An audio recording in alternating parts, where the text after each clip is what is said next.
so exciting to talk to you wonderful students at Gordon Elementary. My name is David Bowles, talking to you from deep South Texas on the border with Mexico. I am the author of My Two Border Towns. And hello, I am Erika Meza, and I'm the illustrator for My Two Border Towns, and I am actually in London right now, but we're going all the way to Nebraska, and we're very, very grateful for all your letters. Thank you so much, but we're going to try and answer some of your questions now. Yes, absolutely. So the first one is this book about your childhood? Are you from Mexico? So I am not from Mexico. Some of my ancestors, she's from Mexico. Some of my ancestors are from Mexico. When I was growing up, I had relatives living right across the border in Mexico.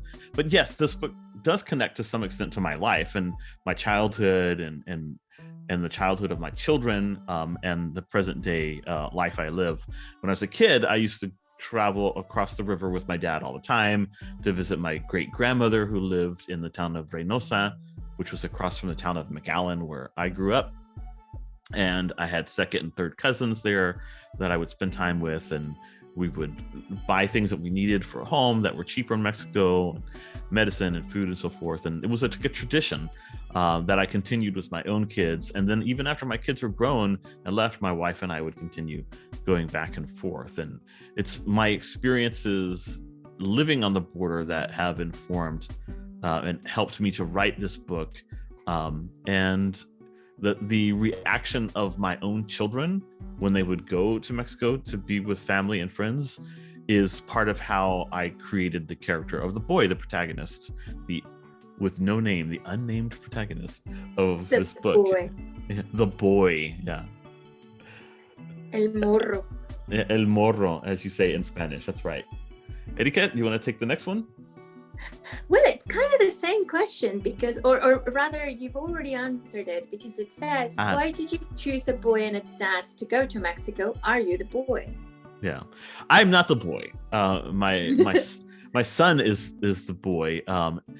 When my wife and I, after my kids had grown up, were going to Mexico, we started noticing that there were people that had begun living on the bridge. They had little tents, they had air mattresses. There were like little boys and girls and teenagers and moms and dads all kind of just hanging out. And we started talking to them and trying to find out, what was going on.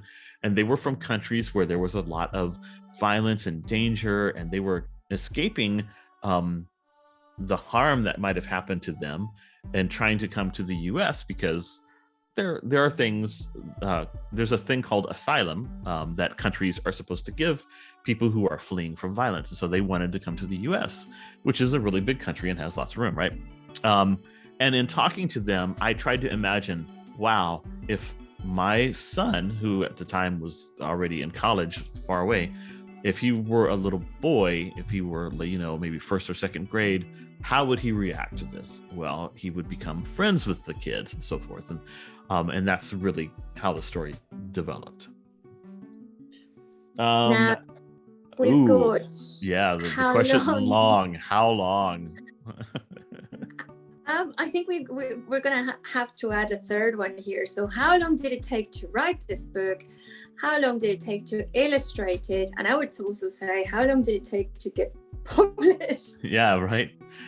So writing the book didn't take too long, maybe about a month for the initial draft. I wrote a version of it. I gave it to my agent, my literary agent, the person who represents me and sends my manuscripts, the words that I've written to different publishers to see if anybody wants to publish it. And we made some adjustments and then we finally sold it. But then after that, there were still more edits. Like, what it's like when you write something for your teacher and your teacher's like, oh, this is really good, but I need you to rewrite it now. And you're like, what? Yes, that happens. Done the work. I already finished writing. Well, even professional writers have to write it again and again and again until it's in the right shape. for it to be illustrated. You don't want to give the illustrator something that needs a lot of work. You want it to be pretty solid. And then the illustration process starts, and it feeds back into the writing process. So Erika, why don't you tell them a little bit about that?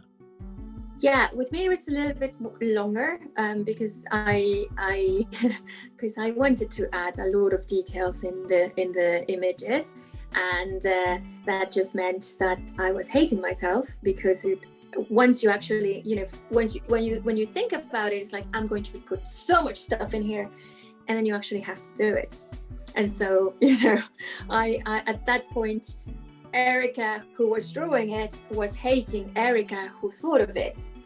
But with us, the process was basically, we read the text, I drew the first drawings to go alongside the words that David wrote, and I needed to make sure that some of the images helped to explain for the people who didn't know any Spanish and who were relying on the context, meaning all of the extra information that you've got in the text and in the book. So hopefully that helped to bring some information here and there to find out what they meant. But also it was a matter of drawing from stuff that are real. So I did a lot of research on Google, even though these are places that I knew. I went on Google Maps and I would basically draw from the computer screen to try and understand how it worked and to come up with the little details that I would be using. So that took a good chunk of maybe 2 months. And then painting all of the images took about 3 months, more or less. But then I had my revenge because once the illustrations were done, some of the words needed to be still tweaked. So David still had to write a little bit more. Yep, I had to go back and make adjustments. And that's the way this process works, right? You write not knowing what the images are going to be. And then once you have the images, you're like, oh, I don't need to say this anymore because it's in the image. Or, oh, because of this image, I want to say this as well. And so there's adjusting that's done up until the very last minute. We were still making adjustments. So you're never quite done. It's different when you're like writing and illustrating, where you have a lot of control over all that. When it's two people working together, like anytime that two people work together, you have to make adjustments and be respectful and patient with each other, and which we are. I mean, I think we work together really well. So yeah. And then a whole year goes by when the book is being printed and being shipped over, and you kind of forget about it a little bit until it suddenly arrives to your doorstep. And you're like, whoa, that's right, we did a book. I totally forgot. You've moved on to other projects. Yeah. Okay, I'll let you tackle this one because it's. Yeah, no, go ahead. I've thought of an answer. Okay, why do people in this story cook with their hands? Okay, so I think that this question is probably referring mostly to the scene where you have the older woman in the restaurant who is cooking tortillas on a griddle, right? It's a big flat metal surface, and she is flipping the tortillas on the griddle. And some people who maybe are not from the Mexican or Mexican American tradition will be like, well, okay, well, when we make pancakes, we use a spatula. Why would you use your hands? Yeah. There are a couple different reasons, but mainly it's because this is the indigenous way of making it. This is the way the ancestors of modern Mexicans and Mexican Americans back before the Spanish came would make them. You make a ball of the dough. Before the Europeans came, it was always corn dough, but nowadays you can also have flour, and you put it in a ball, and then you flatten it out with your hands until it's a nice round thing, and then you flip it onto the griddle, and then you just and once it puffs up, you flip it over with your hand to the other side, and wait another minute or so, and then it's done. And it's just because of how quickly the process goes, you have to do it with your hands. But I can assure you that the woman in that scene and nearly everybody else who makes them has washed her hands ahead of time. And there's nothing, I mean, it may feel a little weird to see, but it is like really natural and normal. and it's the way, in fact, most people make them. You can make tortillas with like a press that will flatten the tortillas out, and then you can pull the tortilla off and put it on the griddle, and then you can use a spatula if you want to. There are people who would rather use utensils, and that's fine too. But the old-fashioned way of doing it is with your hands. So that definitely, yeah. You kind of also know if you're in a restaurant and there's an old lady making tortillas like that, it's gonna be really they're good. going to be good. They're gonna be so good, and you're gonna eat way too many of them. All right, so now we're up to what is your favorite book? And I think it's like, do you mean children's books or do you mean like book? Like grown-up book? That's a very difficult question to answer. And children's book, for me, it would also be a very difficult question to answer. So I'm going to tell you instead what's my favorite book of all times. And I haven't read it all, but I've always loved it. And I'm actually going to show you guys. It's this huge book that I've had since I was 6 years old. And it's a book about El Templo Mayor, which is a big excavation in Mexico that has got a lot of like the vestiges of the biggest town that we had in Mexico that got destroyed by the Spanish. And I've had this book since I was very, very little, and I've always tried to read it. It's huge. I've never finished it, but I love it. Yeah, and that is also a really, really hard question for me. I'll answer in two ways. I'll tell you that when I was your age, my favorite book was A Swiftly Tilting Planet by Madeleine L'Engle.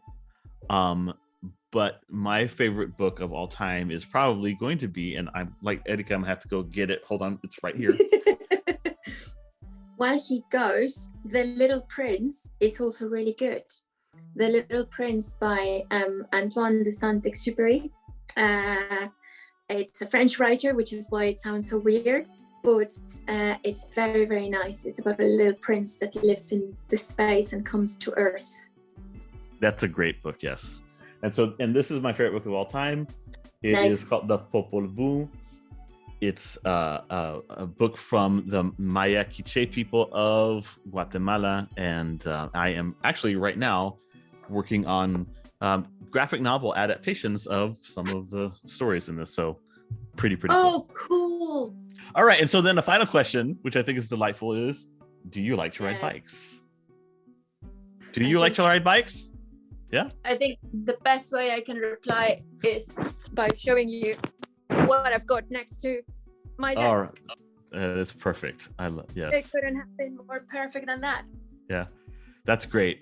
I wish I were close to where my bike is, but it's like really far away. But yes, I love riding bikes. I have since I was 6 years old. And when I was in elementary and middle school and high school too, to some extent, I would ride my bike everywhere. And it's just a wonderful experience. So yes, we love bikes. So bike riding endorsed by Erika Meza and David Bowles. Get on your bikes, ride around, have a good time.